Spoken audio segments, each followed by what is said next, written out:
2 Samuel, capítulo 7. Enquanto os irmãos estão abrindo, quero apenas dizer que é bom retornar à igreja. Esses últimos dias estava de férias, né? E viajei, foi muito bom rever alguns familiares, mas é bom poder estar de volta. Quem achou, diga amém.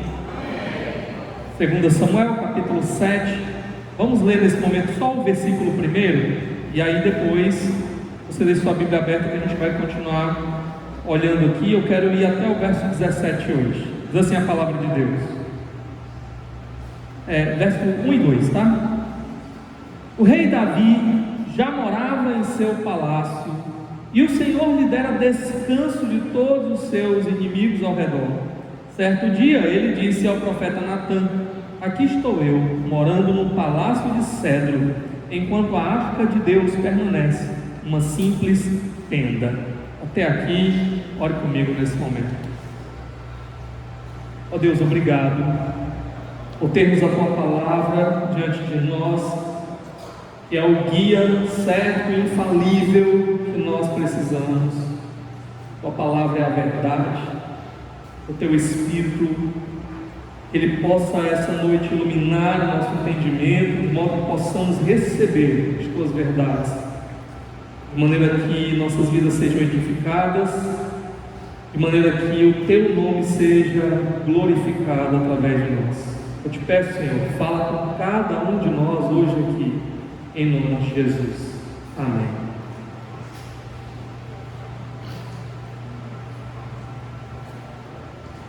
Obrigado.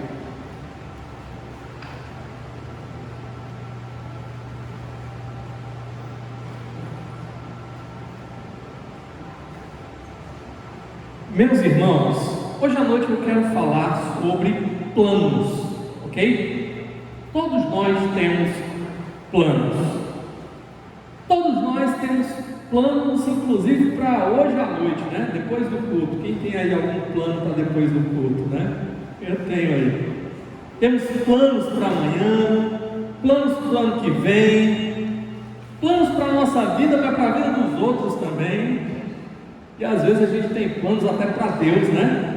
Coisas que a gente quer e espera que Deus faça, ok? E hoje eu quero tratar aqui 3 questões sobre planos com relação ao texto que nós temos diante de nós, capítulo 7 aqui de 2 Samuel. E a primeira questão que eu quero trazer aqui para nós é exatamente sobre os nossos próprios planos, ok? Mas antes de falar um pouco sobre os planos que nós fazemos, eu quero apenas olhar com vocês alguns detalhes aqui desses 2 primeiros versículos, né, dos versos 1 e 2.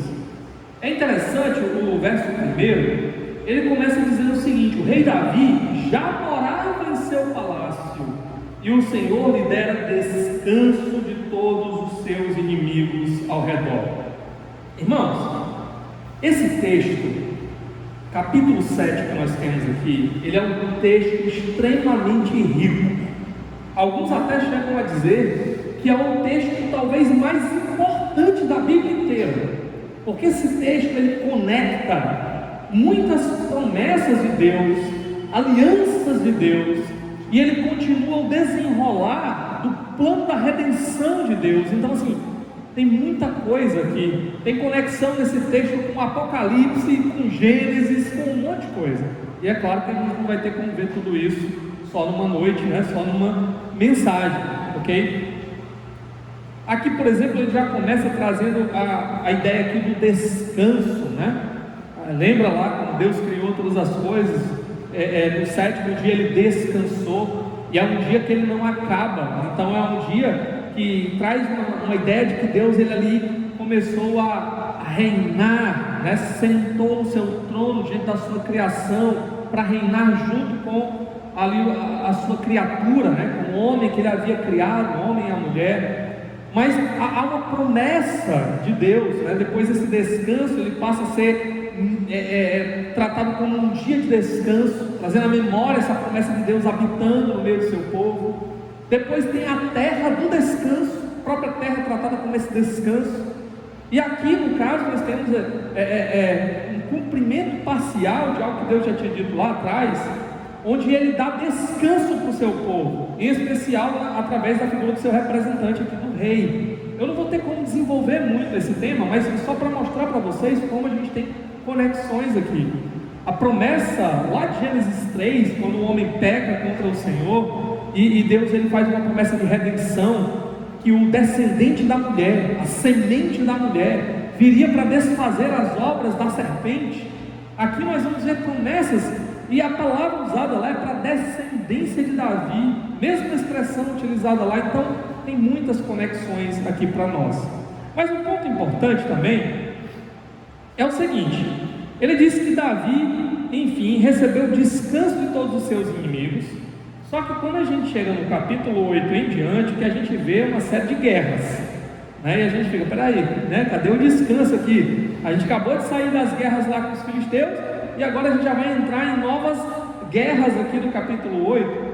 Alguns entendem que o texto ele não está em ordem cronológica, que ele está antecipando já aqui a realidade desse tempo de paz na vida de Davi, porque essas guerras do capítulo 8 em diante, elas cronologicamente, no tempo e no espaço, elas teriam acontecido antes desse momento aqui do capítulo 7. Então essa é uma possibilidade. De fato, quando a gente compara aqui com o texto de Crônicas, a gente vê que realmente os eventos eles não estão necessariamente em ordem cronológica. Essa não era a intenção do autor, ok?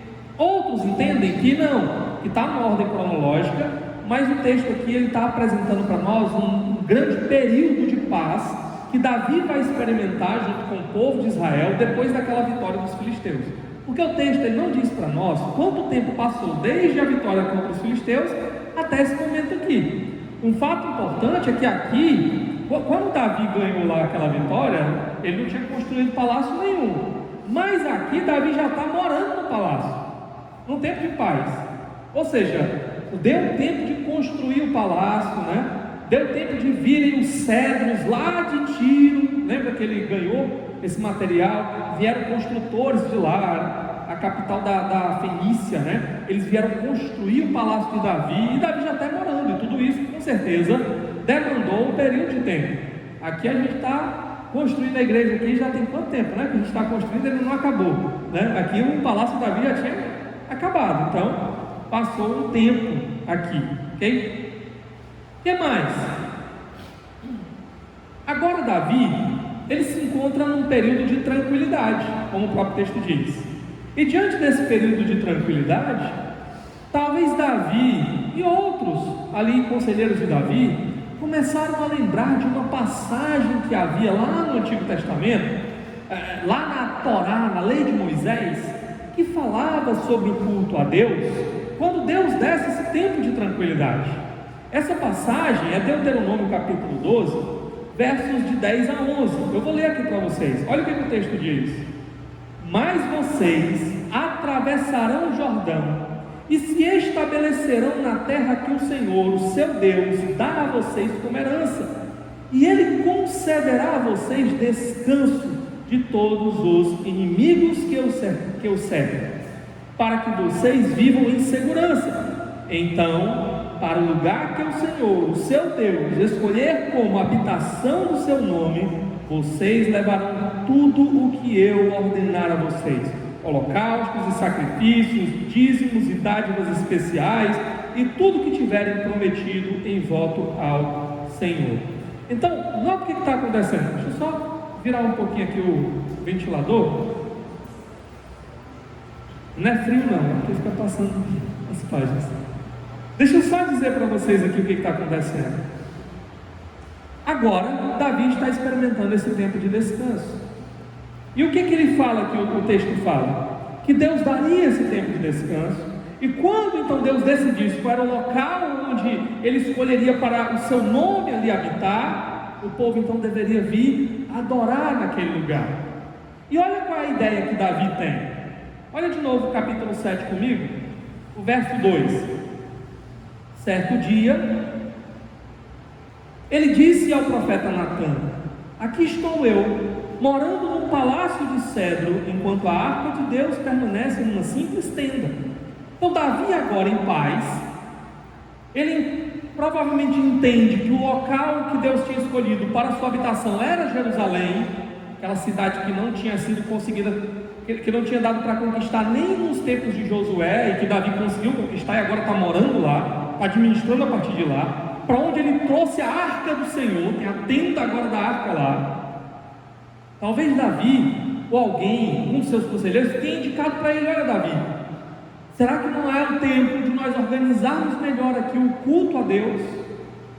E Davi então começa a entender. Ele talvez um dia, andando pelo seu palácio, tenha olhado, e do seu palácio talvez tinha algum lugar que ele conseguia contemplar onde ficava a tenda da arca. Ele tenha pensado: peraí, eu, um mero homem, falho, pecador, estou aqui habitando nesse palácio incrível, enquanto que a arca de Deus, o símbolo da presença de Deus, como se Deus estivesse habitando, tivesse acampado lá fora, numa simples tenda. Está na hora de resolver isso.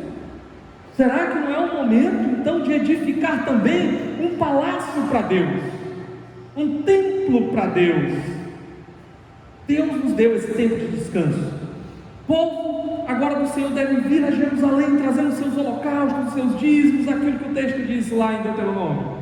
Então é o momento de construir não mais uma tenda móvel, mas um templo fixo para a adoração ao Senhor. Talvez essa tenha sido a ideia de Davi.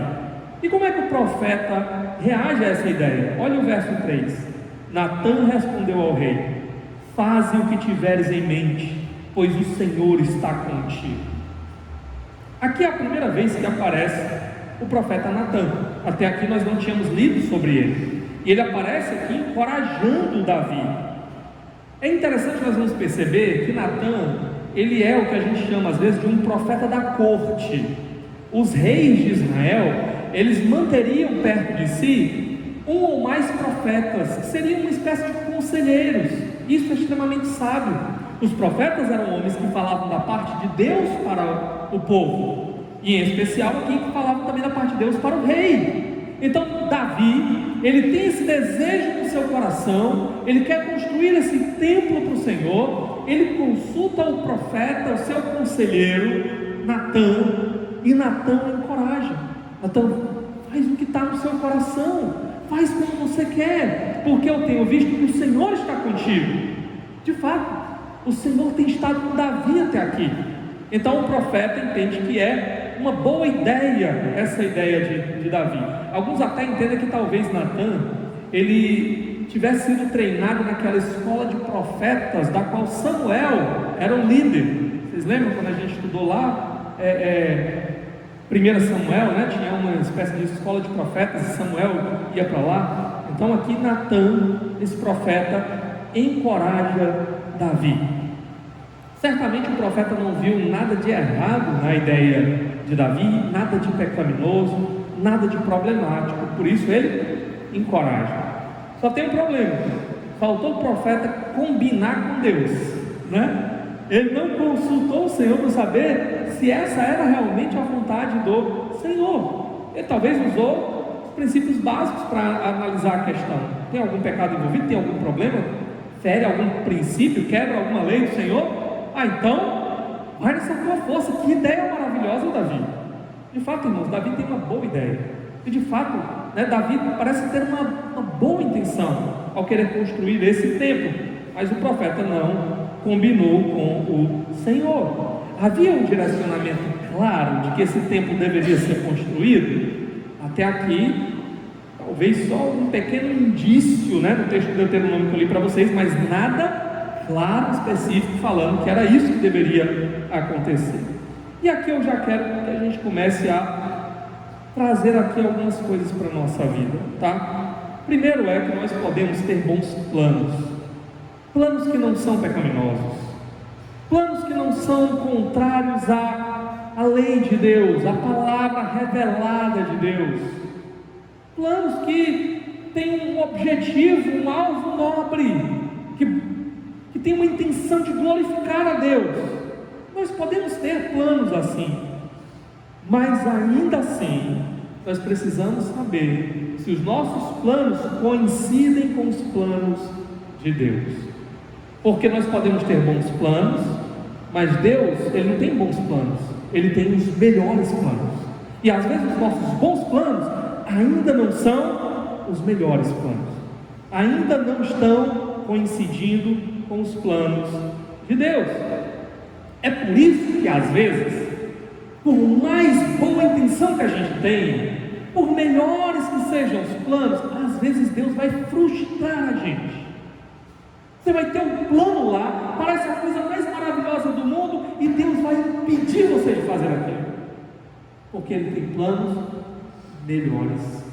Eu estou me lembrando agora de uma ocasião em que Paulo, o apóstolo Paulo, ele queria ir evangelizar uma região. Olha que alvo nobre. Eu vou pregar o evangelho ali. Será que é aqui? Trocar de lugar. Pronto. Tá ok. Então, olha que objetivo nobre o de Paulo. Eu quero ir pregar o evangelho ali naquele lugar onde Cristo ainda não é conhecido, Cristo não é adorado. Tem alguma coisa de errada nesse plano de Paulo? Mas ele diz: mas o Espírito Santo barrou meu caminho, Ele não deixou eu ir, Ele me fez ir para outro lugar, Ele frustrou os meus planos. Então nós podemos ter planos excelentes, planos que visam a glória de Deus, e ainda assim sermos frustrados, termos ali o nosso caminho barrado. E diante disso, eu penso que nós precisamos lidar com pelo menos duas questões. A primeira questão, certamente ok, eu sei quais são os meus planos, mas como é que eu descubro quais são os planos de Deus? Para alinhar os meus planos aos planos de Deus. E meus irmãos, o que nós temos como caminho para tentar discernir os planos de Deus são basicamente três coisas. Primeiro, a palavra de Deus.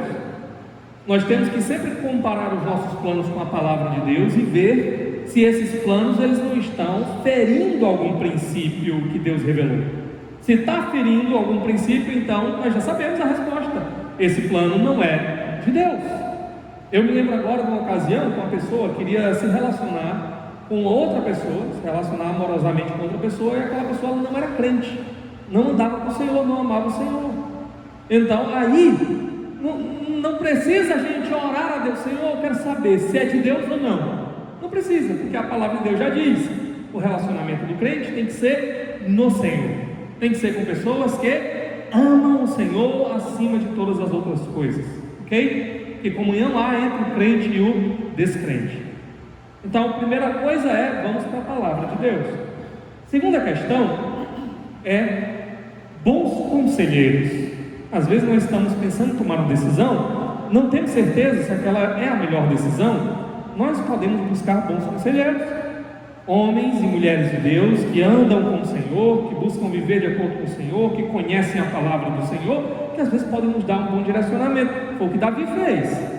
Davi procurou aqui o profeta Natã, e nós também podemos procurar bons conselheiros. E uma terceira e última questão que nós podemos aqui utilizar seria a própria providência de Deus. A ideia da providência de Deus é a ideia de que Deus ele age, ele interfere na realidade, ele interfere, ele tem todas as coisas debaixo do seu controle, do seu governo. Então, é como Paulo percebeu no exemplo que eu dei para vocês. Ele tentou ir para um lado e ele viu que as portas só se fechavam, que não dava para ele ir. Então ele entendeu: o Espírito Santo está barrando o caminho por aqui. Às vezes nós vamos olhar, vamos sentar, vamos correr, vamos bater em portas, e tudo parece que vai se fechar, nada vai contribuir para que a gente tenha aquele plano seguindo adiante. Então nós podemos às vezes dar uma pausa ali, recuar e entender: opa, se nada está dando certo, provavelmente é porque Deus ele não quer que eu vá por aqui, pelo menos não nesse momento. Então esses são os meios que nós podemos tentar discernir se os nossos planos estão coincidindo com os planos de Deus ou não. Agora, a segunda questão que eu disse para vocês acerca dos planos aqui, a primeira como é que a gente tenta discernir os planos de Deus, e a segunda como é que a gente reage quando os nossos planos não coincidem com os planos de Deus. Ou, em outras palavras, quando os nossos planos são frustrados por Deus. A nossa tendência é a gente ficar triste, é a gente ficar abalado, né?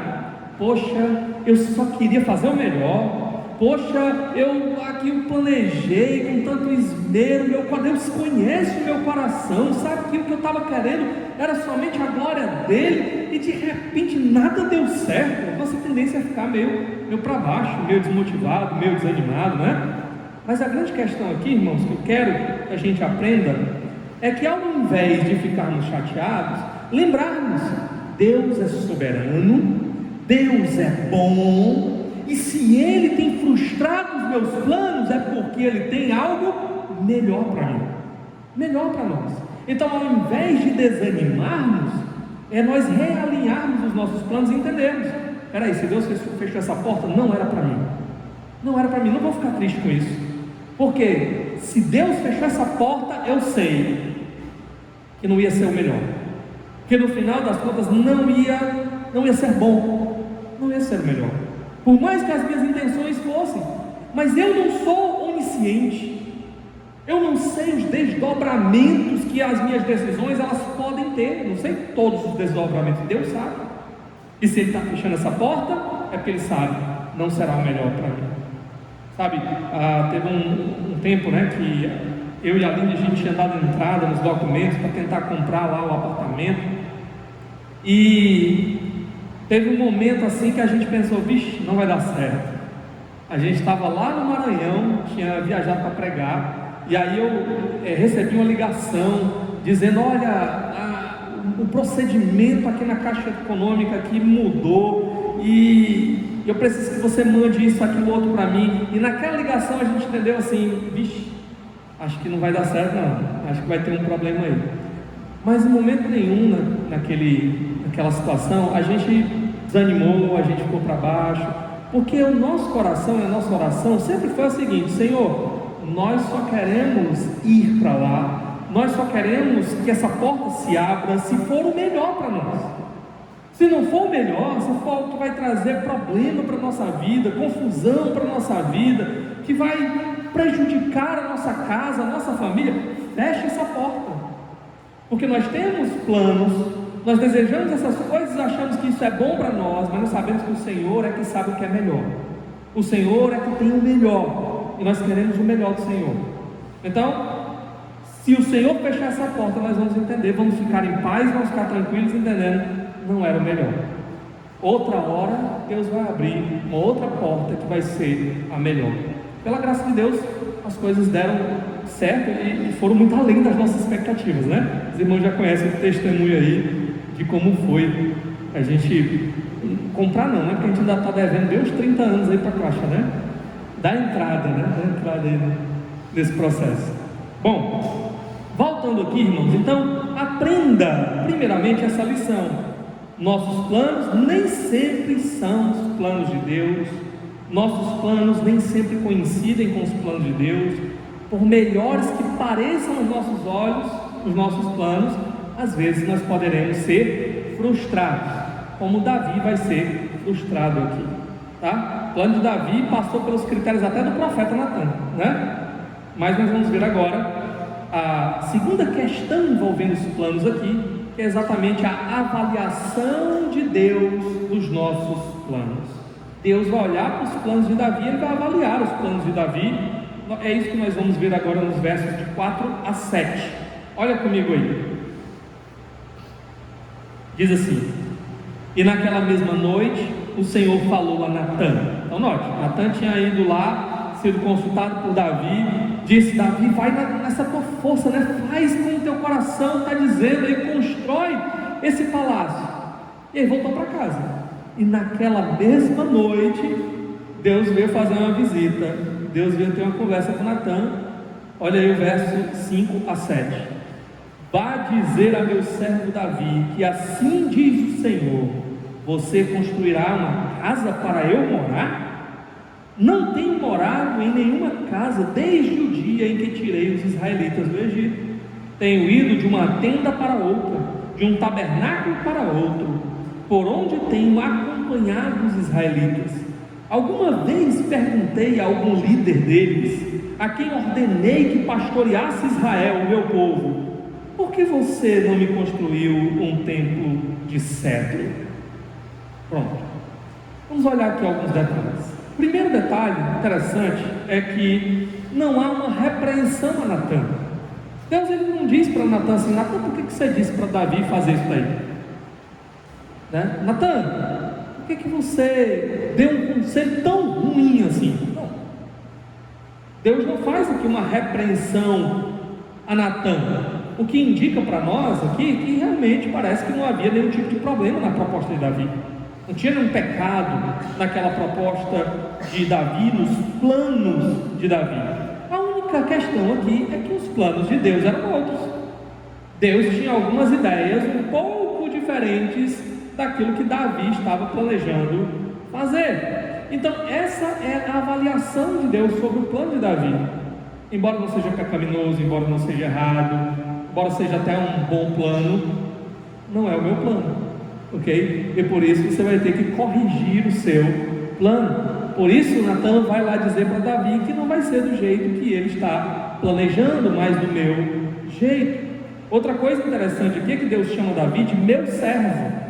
E essa expressão aqui é uma expressão que ela é usada aqui no Antigo Testamento para se referir a homens de Deus. Por exemplo, essa expressão ela foi usada para se referir a Abraão, a Moisés, a Josué, os servos do Senhor. Então é uma expressão até de honra, digamos assim. Porém, essa expressão ela deixa algo muito claro. Não interessa se Davi ele é o rei de Israel. No final das contas, ele ainda é servo de Deus. No final das contas, a grande autoridade do povo de Deus é quem? O próprio Deus. Davi, na posição de rei, ainda precisa se submeter a Deus, obedecer a Deus, fazer as coisas do jeito de Deus. É algo interessante também, se você olhar aí no verso 8 comigo, diz assim: agora pois, diga meu servo Davi, assim diz o Senhor dos Exércitos: eu o tirei das pastagens onde você cuidava dos rebanhos para ser o soberano de Israel, o meu povo. Essa expressão soberano é uma expressão que uma outra pregação já mencionei, é a palavra Nagid. Deus ele não chama Davi de rei, ele chama Davi por essa expressão que era uma espécie de, uma ideia de um príncipe regente, de alguém que era um líder, era uma autoridade, mas não era a autoridade suprema, porque tem que ficar claro, o grande rei de Israel é o Senhor, o grande rei de Israel é o seu Deus. Davi é apenas um instrumento. Davi ele está debaixo da autoridade do Senhor, ele precisa ser fiel ao Senhor, obedecer ao Senhor. Isso nos ensina muitas coisas, irmãos. Primeiramente, não importa em que posição Deus nos coloque, não importa em que posição Ele nos coloque, Ele pode ter me levantado para ser um pastor dessa igreja, Ele pode levantar irmãos para ser líderes nessa igreja, Ele pode levantar você para liderar a sua casa, Ele pode levantar você para liderar em alguma posição profissional que você ocupe. Você pode ser um empresário bem sucedido, você pode ser um líder de um setor na empresa que você trabalha. Não interessa em que posição Deus nos coloca, nós ainda precisamos lembrar quem é o Senhor, quem é a autoridade máxima na nossa vida, a quem nós devemos obedecer, a quem nós precisamos servir. Quando Ele nos coloca nessas posições, não é para fazermos as coisas do nosso próprio jeito, não é para chamar glória para nós, não é para termos o nosso coração corrompido de poder ou algo assim. Quantos têm se perdido, irmãos, por causa disso? Pessoas então elas conseguem uma posição de liderança numa empresa, na igreja ou alguma coisa assim, e logo aquilo parece que sobe a cabeça daquela pessoa, e aquela pessoa então começa a achar que ela é a autoridade máxima final, usa aquela posição não para servir ao Senhor, não para honrar ao Senhor, não para espelhar o Senhor, mas às vezes para pisar nos outros, para machucar os outros, para ferir os outros. Não é isso que o Senhor espera de nós. Ele espera que nós obedeçamos a Ele, glorifiquemos a Ele onde quer que Ele nos coloque. Nós precisamos lembrar: os planos de Deus é que importam no final, não os nossos próprios planos. Somos servos. Não importa em que posição estivermos, somos servos. Jesus, sendo o próprio Deus, se fez homem. E Ele fez o que na sua posição de mestre? Ele serviu. Ele lavou os pés dos discípulos. Ele mostrou assim qual era o caminho da liderança que Ele esperava que nós trilhássemos. Então nós somos chamados para sermos servos. Eu já conheci, irmãos, pessoas que se perderam no meio do caminho. Eu conheci um pastor, por exemplo, que ele começou com um plano muito bom, sabe? A ideia que ele teve, um projeto que ele teve, que ele desenvolveu, que ele colocou em prática, trouxe bons frutos, irmãos. Trouxe bons frutos, edificou a igreja, sabe? Preparou pessoas para o serviço ao Senhor. Mas no meio da caminhada ele começou a confundir as coisas. Os bons frutos ali começaram a ser vistos, a ser reconhecidos por outros. Ele começou a achar que na verdade era ele e não Deus. Ele começou a se perder e não perceber que aquilo só estava prosperando e só estava abençoando pessoas porque Deus estava operando. Ele começou a achar: não, é porque eu sou esperto, é porque eu sou inteligente. Ele começou a fazer as coisas do jeito dele. Resultado, foi tudo por água abaixo. Tudo por água abaixo. Nós não podemos ser assim, irmãos. Deus nos livre de trilharmos esse caminho, de deixarmos a soberba corroer o nosso coração. Lembremos que somos servos. Nossos planos têm que estar debaixo da avaliação do Senhor, têm que ser submetidos aos planos dEle. O que mais aqui?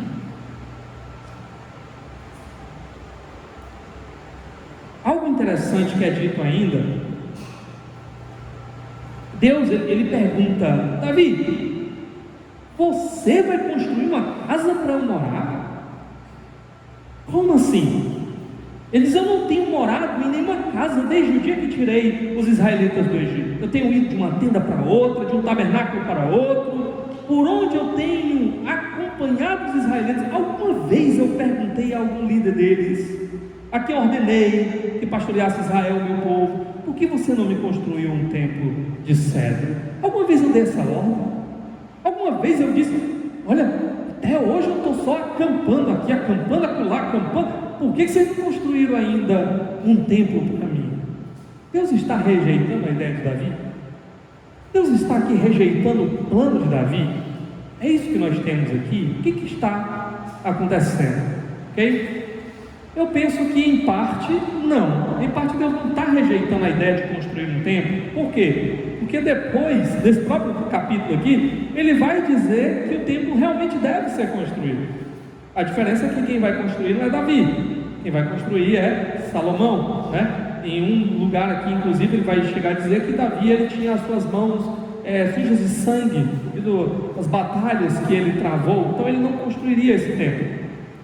Mas um ponto aqui interessante, irmãos, é que Deus está querendo destacar duas coisas. Primeiro, que não vai ser do jeito de Davi, o plano dele não é igualzinho em todas as coisas, em todos os detalhes aos planos de Davi. E em segundo lugar, que esse templo que vai ser construído não é por necessidade, não é porque Deus precisa, não é porque Deus necessita. Esse é um ponto importante.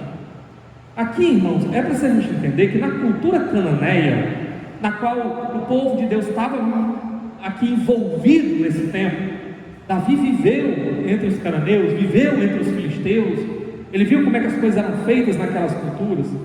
Naquela cultura, quando alguém recebia vitórias militares e começava a prosperar, um rei, essa pessoa então, ela deveria agradecer, honrar os deuses que haviam dado aquelas vitórias para ela. E uma das maneiras de fazer isso era construir um templo para esse Deus.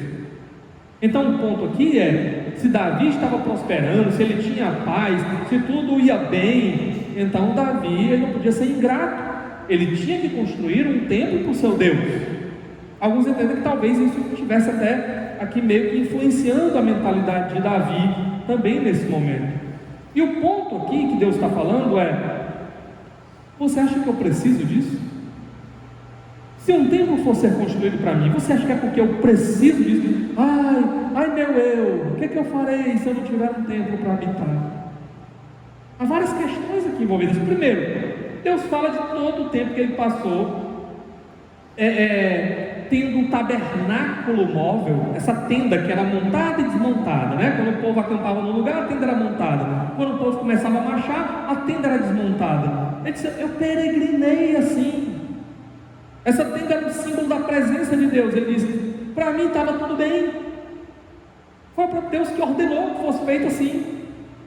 Deus nunca reclamou disso, porque essa figura do tabernáculo talvez até representasse melhor qual era o propósito de Deus. O propósito de Deus era andar com o seu povo, era estar no meio do seu povo.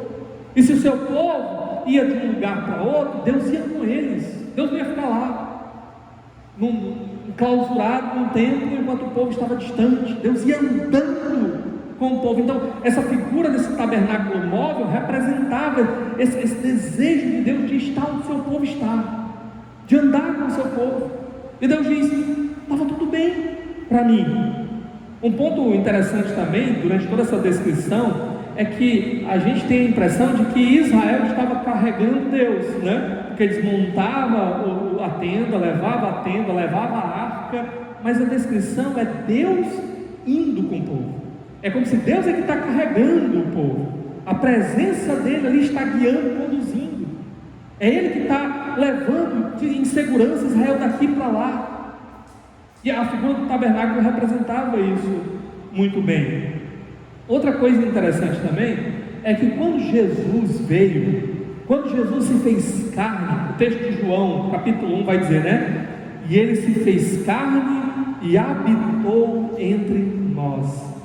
A expressão utilizada ali, irmãos, é literalmente a expressão: e ele tabernaculou entre nós. É como se aquela habitação de Jesus fosse a tenda de Deus, se movendo de um lado para o outro. O ministério de Jesus, né, andando por toda a região de Jerusalém, Judeia, Samaria, fazendo a vontade do Senhor. É como se fosse o próprio tabernáculo de Deus, a tenda de Deus se movimentando no meio do seu povo. Jesus se identificou com o tabernáculo. Outra coisa interessante é que o objetivo de Deus, como eu já falei, sempre foi habitar com o seu povo. Em tempos de peregrinação, Deus fazia isso por meio do tabernáculo, por meio da tenda. Mas agora o ponto está chegando o momento do povo se sentar na terra. Está chegando o momento do povo criar raízes na terra que Deus deu para eles. Então o povo agora estará fixo naquela terra. Será que agora então não é o momento de mudarmos a habitação de Deus? Já que não há mais peregrinação, não precisa mais de tenda, será que não é a hora agora de criarmos um tabernáculo? Tabernáculo, né? O templo, né? O templo de Deus, o palácio de Deus. Será que não é esse o momento? Porque Deus, ele também não é contrário a essa figura. O próprio Jesus, que se identificou com o tabernáculo, também se identificou com o templo. Vocês lembram naquele momento que ele estava passando com os discípulos, e aí o templo estava sendo reconstruído, porque tinha sido destruído, né? E os discípulos ficaram olhando para aquela construção grandiosa, pedras assim espetaculares. Aí eles diziam assim: que pedras, que construções! E aí o que Jesus disse? Em 3 dias eu vou derrubar tudo isso e vou construir de novo. Vocês lembram? E aí o autor vai dizer: ele estava falando não acerca daquele templo de pedras, ele estava falando acerca dele mesmo. Ele ia morrer e em 3 dias ressuscitaria. Ele é o templo. Jesus se identificou como sendo o próprio templo. É por isso que ele disse para a mulher samaritana, quando ela perguntou: onde é que a gente deve adorar? Os nossos antepassados disseram que é aqui, os seus disseram que é lá no templo. E aí, é aqui no monte ou é lá no templo? Jesus disse: vai chegar a hora, e já chegou, em que os verdadeiros adoradores adorarão o Senhor em espírito e em verdade. Não é no monte, não é no templo, é em Jesus, é em Cristo, através do Espírito, porque Ele é o templo. Nós vamos adorar o Senhor, nós vamos aonde agora? Nós vamos até Cristo, nós vamos até Ele, é ali que nós encontramos o Senhor. E aqui, irmãos, só abrir um parênteses, eu não estou falando isso aqui, né? Tem duas coisas que eu quero deixar bem claro. Por exemplo, nós estamos aqui reunidos nesse prédio, alguns chamam de templo, né? E alguns vão dizer o quê? Para que isso, né? Para que um prédio? Deus não precisa de um templo, Deus não precisa de prédio. De fato, o Senhor diz: eu não habito em tendas feitas por mãos, em paredes, eu não habito aí. Na hora que a gente vai embora daqui, não fica Deus sozinho aqui esperando, né? Quando é que eles vão voltar, né? Por um lado, de fato, Deus não precisa disso daqui, ok? Mas nós precisamos para nos encontrarmos uns com os outros e com Ele. Lembra, Deus quer habitar no meio do seu povo, Ele quer que o seu povo se reúna, Ele quer que o seu povo esteja junto para adorar a Ele, e Ele se faz presente no meio do seu povo, porque agora, por meio do Espírito, Ele está construindo um novo templo de pedras vivas, que é a igreja, onde Ele habita. Então nós é que precisamos desse espaço. Se não tivéssemos esse espaço, os irmãos sabem, né? Quanto tempo a gente passou peregrinando na Itaitinga, e agora? Vai chover, onde é que nós vamos fazer o nosso culto? Onde é que nós vamos nos reunir, não é? E Deus, pela sua graça, nos deu esse prédio, mas nós precisamos sempre lembrar disso, tá? O Senhor, é em Cristo que nós temos ali um encontro verdadeiro com o Senhor. Isso tudo aqui é apenas para nos servir para este momento, de estarmos juntos, adorando ao Senhor. Bom, o que mais que a gente pode dizer aqui?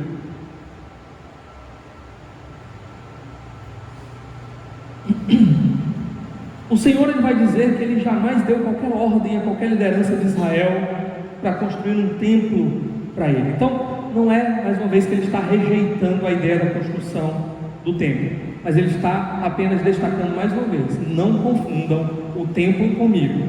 Não achem que eu moro nesse lugar, que eu estou preso a esse lugar. Não, o templo é apenas um símbolo da presença de Deus. O povo de Israel caiu nesse erro em alguns momentos, achando que o templo e Deus era quase que a mesma coisa. Quando o profeta se levantou, o profeta Jeremias, dizendo: olha, o Senhor vai vir, e vai vir uma nação estrangeira, e vai tomar tudo isso aqui. Sabe o que o povo dizia? Nós temos o templo. Não vai acontecer nada porque nós temos o templo.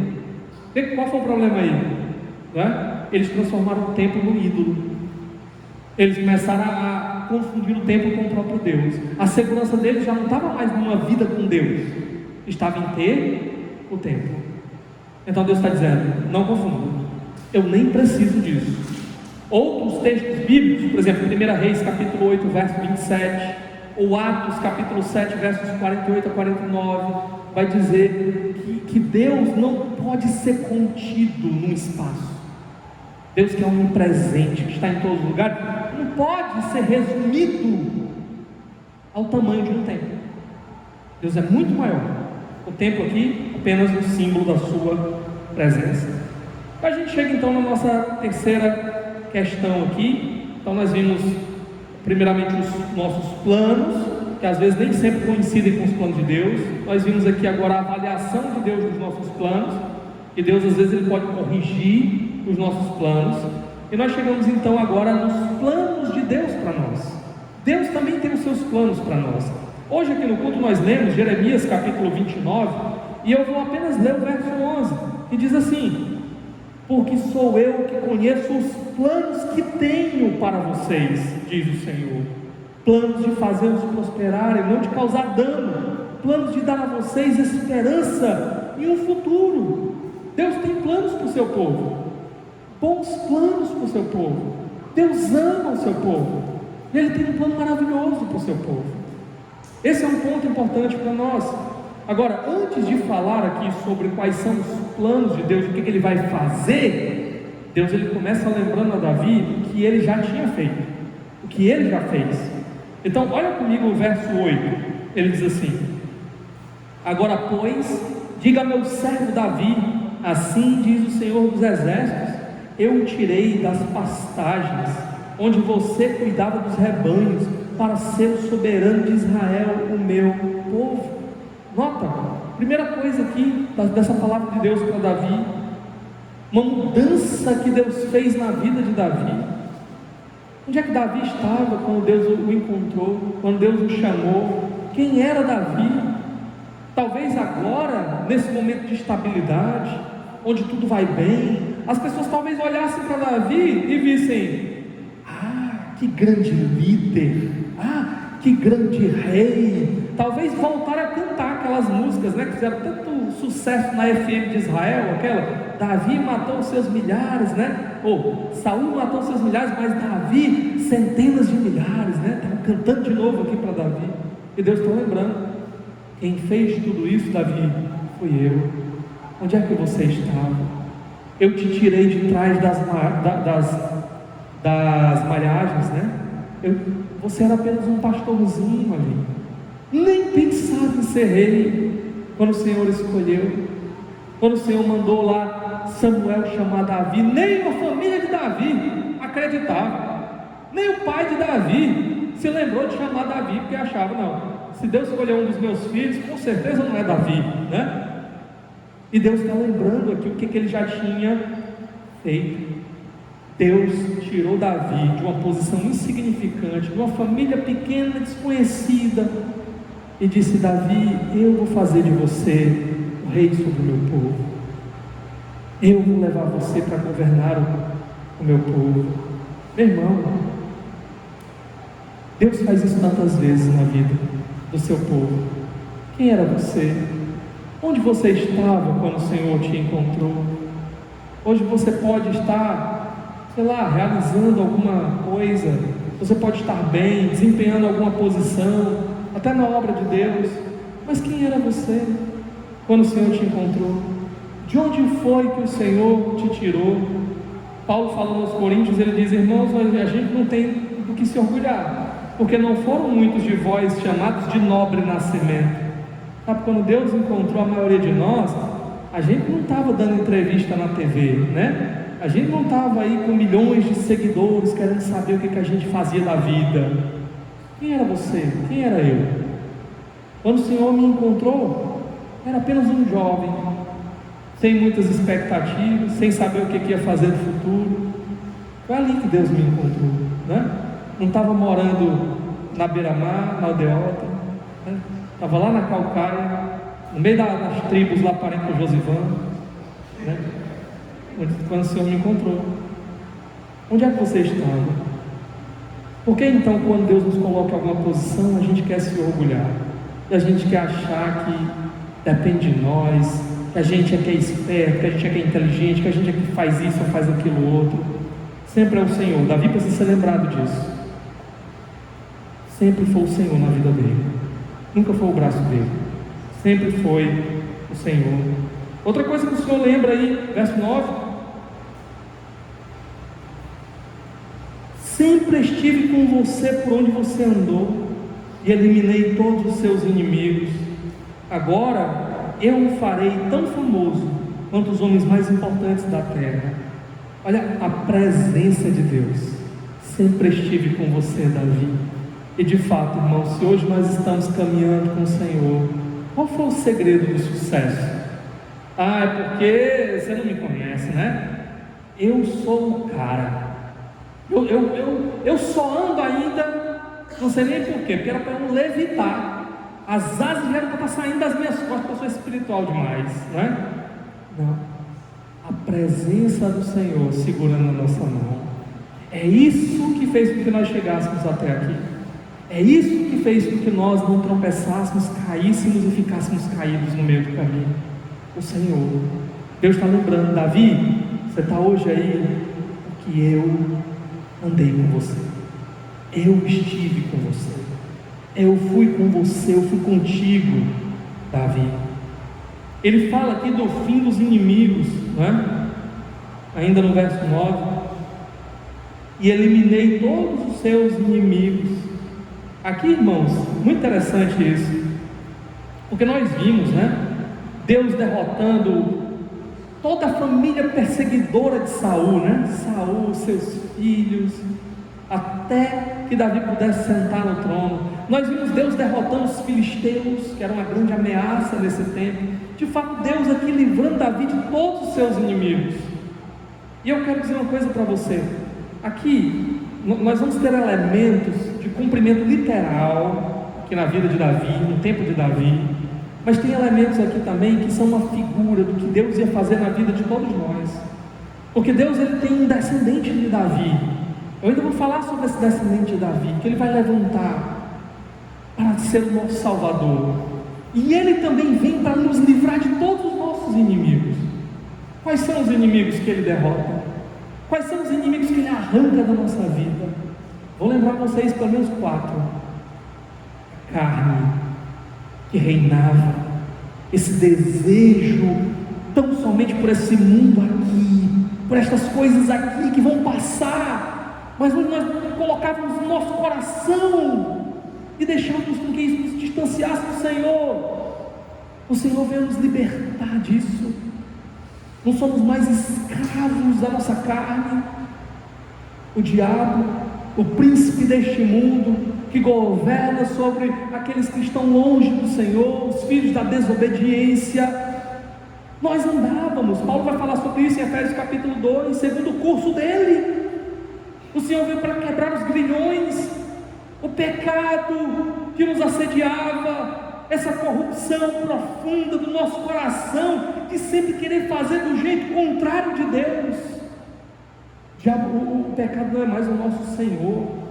Paulo vai dizer isso em Romanos capítulo 6, nós não precisamos mais servir ao pecado como Senhor das nossas vidas, que agora nós temos um outro Senhor, Jesus. A morte que era o inimigo final, o inimigo inescapável, Jesus, o filho de Davi, ressuscitou com uma garantia de que nós viveremos para sempre com Ele, o último inimigo derrotado, como diz Paulo lá em 1 Coríntios. Onde está, ó morte, o teu aguilhão? O Senhor, nosso Salvador, descendente de Davi, também veio para derrotar todos os nossos inimigos e assim trazer salvação para nós. Olha comigo o verso 10. Outra coisa que ele lembra. Ele fala aqui do nome grande. Irmãos, lembra que eu falei que esse texto está conectado com várias outras passagens da Bíblia? Algumas das mesmas promessas que foram feitas a Abraão estão sendo repetidas aqui. Então tem uma conexão entre o pacto, a aliança que Deus fez com Abraão e o pacto, a aliança que Deus está fazendo com Davi aqui. Mas eu não vou desenvolver muito isso hoje, eu vou deixar para o próximo domingo para a gente falar um pouco sobre a aliança aqui, tá bom? Mas indo adiante, olha o verso 10. E providenciarei um lugar para Israel, o meu povo, e os plantarei lá, para que tenham o seu próprio lar, e não mais sejam incomodados. Povos ímpios não mais os oprimirão, como fizeram no início. E tem feito, desde a época em que nomeei juízes sobre Israel, o meu povo. Até aqui, Deus promete uma terra, um lugar de descanso, onde o seu povo não mais será incomodado. Alguns até podem pensar que Israel estava recebendo o cumprimento disso daqui. Só que quando a gente continuar lendo a palavra de Deus, nós vamos ver que ainda não era o cumprimento, né? Porque Israel vai ser atacado pela Babilônia depois, vai ser levado como cativo, depois vai ser dominado pelos gregos, pelos romanos, e até hoje Israel está lá lutando com inimigos, né? Israel segundo a carne. Só que o seu povo, Deus, na verdade, no seu plano, Ele tinha a intenção de alcançar um povo que ia muito além do Israel étnico. Deus tinha um plano de alcançar pessoas de toda tribo, língua, raça e nação, de nos enxertar, embora nós não tenhamos o sangue de Abraão correndo nas nossas veias, mas Ele nos deu a fé de Abraão, e assim Ele nos enxerta no seu povo, e nos faz o seu povo. E nós sabemos que o grande cumprimento final dessas promessas aqui será naquele dia em que novos céus e nova terra descerão, né? Se encontrarão céus e terra, e Deus mesmo habitará para sempre conosco. Essa é a promessa aqui para nós. Bom, o que mais? Agora, olha aqui algumas promessas de Deus para Davi. E aqui, irmãos, eu também não vou desenvolver cada detalhe desses versículos. Eu quero pegar só alguns pontos principais aqui para a gente poder finalizar. Olha comigo, e aí na semana que vem a gente olha com mais calma, tá bom? Olha comigo aí os versos de 11 a 17. E tem, cadê? 11 a partir do parte B, diz assim: também subjugarei todos os seus inimigos. Saiba também que eu, Senhor, lhe estabelecerei uma dinastia, uma casa, tá? Quando a sua vida chegar ao fim e você descansar com os seus antepassados, escolherei um dos seus filhos para sucedê-lo, um fruto do seu próprio corpo, e eu estabelecerei o reino dele. Será ele quem construirá um templo em honra ao meu nome, e eu firmarei o trono dele para sempre. Eu serei seu pai e ele será meu filho. Quando ele cometer algum erro, eu o punirei com o castigo dos homens, com açoites aplicados por homens, mas nunca retirarei dele o meu amor, como retirei de Saul, a quem tirei do seu caminho. Quanto a você, sua dinastia e seu reino permanecerão para sempre diante de mim. O seu trono será estabelecido para sempre. E Natã transmitiu a Davi tudo o que o Senhor lhe tinha falado e revelado. Quais são os detalhes que eu quero aqui trazer para vocês? Tem um trocadilho com a palavra casa. Davi tinha dito: eu quero construir uma casa para Deus. Deus disse: você vai construir uma casa para mim? E Deus está dizendo: eu é que vou construir uma casa para você, Davi. E casa aqui, né? Davi estava pensando em casa no templo. Deus está pensando em casa, uma família, uma dinastia. Os filhos, os descendentes de Davi vão sentar no trono de geração em geração por todos os séculos. Ele diz: vai dar um trono eterno para o descendente de Davi. Esse é um ponto importante aqui, tá? Agora, nota bem, os planos de Davi de construir o templo foram frustrados. Ele está dizendo aqui, ó, vai ser um filho seu que vai construir esse templo. Mas nota como Deus, ele tinha um plano muito maior, muito melhor. Ele diz: Davi, você acha que você vai construir, o que você quer construir para mim é bom? Você não sabe o que eu vou construir para você. Por isso eu disse, irmãos, às vezes Deus frustra os nossos planos, mas os planos do Senhor são sempre infinitamente melhores do que os nossos. Por isso a gente pode descansar, a gente pode confiar nos planos deles. A gente não precisa ficar desesperado quando as coisas não saem do nosso jeito, quando as coisas são frustradas. Não se desespere. Só que tem uma questão aqui muito interessante. Deus fala também que problemas aconteceriam no meio do caminho. Esse descendente Davi, a gente pensa logo em Salomão, né? Salomão vai construir o templo e tal. Mas Deus está falando aqui de um descendente muito maior do que Salomão. Salomão não vai cumprir plenamente. Tanto é que ele vai falar que no longo desse percurso, alguns dos descendentes de Davi aí iam fracassar, iam falhar, iam desobedecer, e ele vinha castigar, não é? Mas tinha um que ia se sentar no trono eterno. E aí, eu quero mostrar só um problema que acontece nessa história toda. Sabe qual é o problema? Jeremias capítulo 22, versos de 24 a 30. Jeremias 22, do 24 a 30. Olha aqui, Deus prometeu o quê? Davi, os teus descendentes, né? Vai vir lá, vai vir a linhagem de Salomão e tal, e eu vou deixar eles sempre sentados no trono, ok? Só que olha o que acontece aqui em Jeremias 22, versos de 24 a 30. Juro pelo meu nome, diz o Senhor, que ainda que você, Joaquim, filho de Jeoaquim, rei de Judá, descendente de Davi aqui, viu? Fosse um anel de selar em minha mão direita, eu o arrancaria.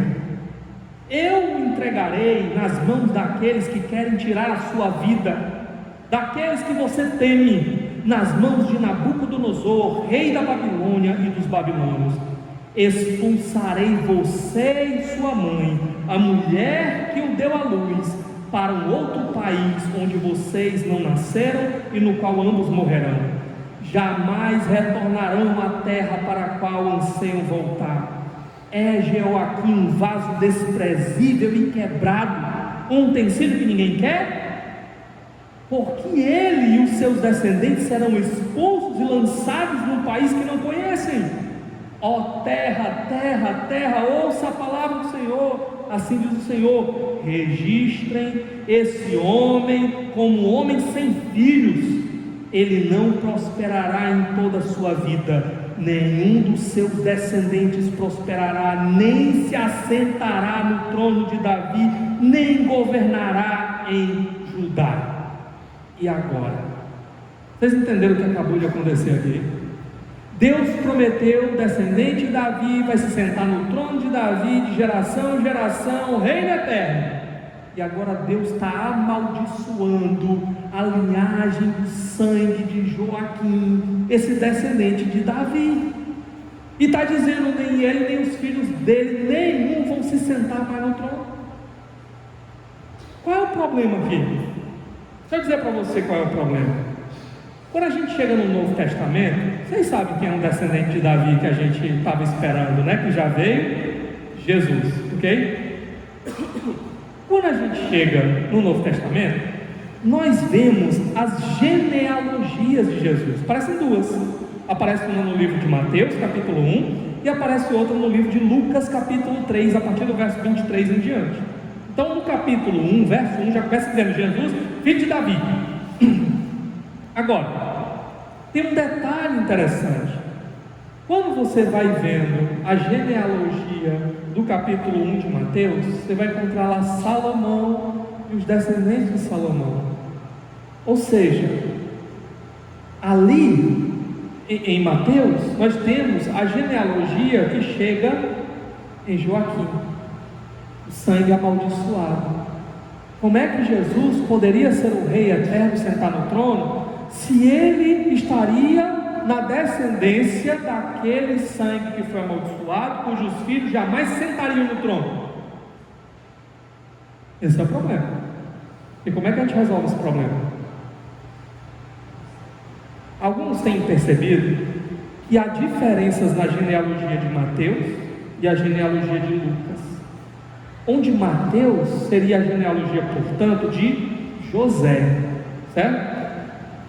Jesus tem o sangue de José? Não, né?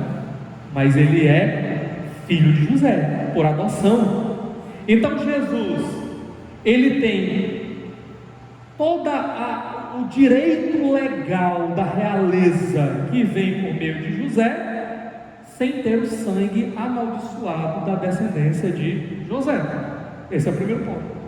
Segundo ponto interessante é que na genealogia de Lucas, alguns estudiosos têm percebido que a diferença é porque na genealogia de Lucas nós teríamos a genealogia de Maria, e ali tem um ponto interessante, porque começa dizendo lá, né, filho de José, e alguns têm entendido ali, quer dizer, José é filho de quem é? Bota para mim aí, Lucas capítulo 22, Lucas capítulo 2, a partir do verso 23, coloca aqui para mim, para a gente ver um detalhe interessante.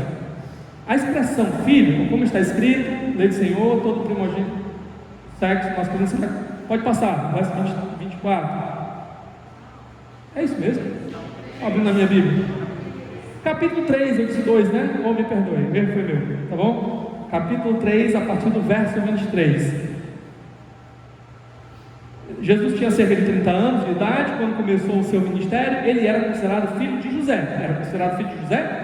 Filho de Eli. Essa expressãozinha filho, nas escrituras, no mundo antigo, ela nem sempre era traduzida como filho literal, tipo assim, eu sou filho do fulano, ok? Mas ela podia ser traduzida de várias maneiras, como por exemplo, descendente, ou como tendo algum tipo de vínculo familiar. Então, é como, por exemplo, nos Estados Unidos, quando alguém casa, então, o meu sogro, eu vou ser son-in-law, ou seja, filho na lei do meu sogro. Eu não tenho o sangue dele, eu sou filho dele, ele é meu sogro, mas naquela língua eu sou chamado de filho dele. Pronto, aqui também.